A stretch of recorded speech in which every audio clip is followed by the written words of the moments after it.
see the adoption of the tools that both of our companies, are using every day with Microsoft. So that's definitely a plus, to see that customer.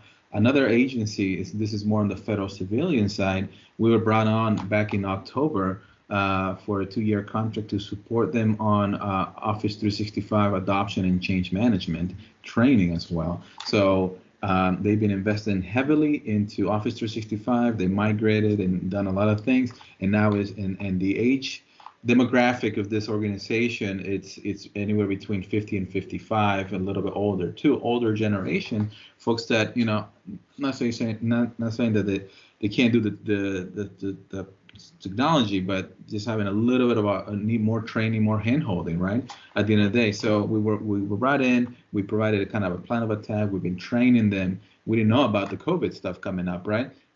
And when this situation hit, we were able to, or the agency was able to flip the switch and say everybody's going remote, everybody leverage SharePoint, Teams, all the different tools that they've been training on. And if you don't know, here's a location where you can get all additional information. And they were able to flip it in a day without very minimal, impact. Just a few calls, to the help desk, and that's amazing. There's something to be said about, there's folks that did all this before the world turned upside down. And, they thought about, hey, what's the best work from home strategy we could have?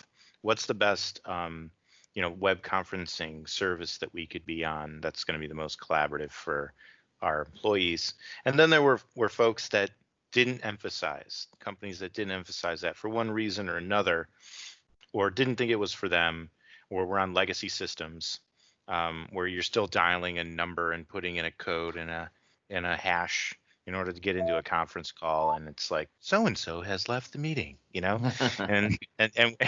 we're on those still, Mike. I mean, depending on the customer that we're talking to, right? And it just feels like 2003 or whatever it is, right? So, but it's there.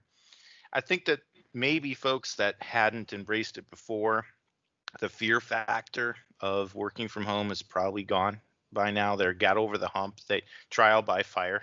Yeah.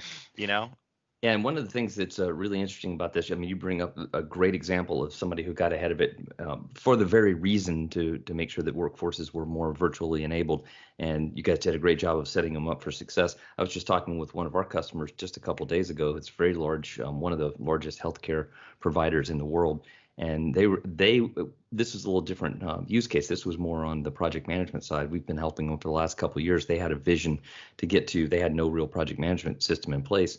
They had a vision to get to where they could have, a single source of truth that they could have, they could be more trusted by their business partners by being able to say, yes, we can do these things. We can.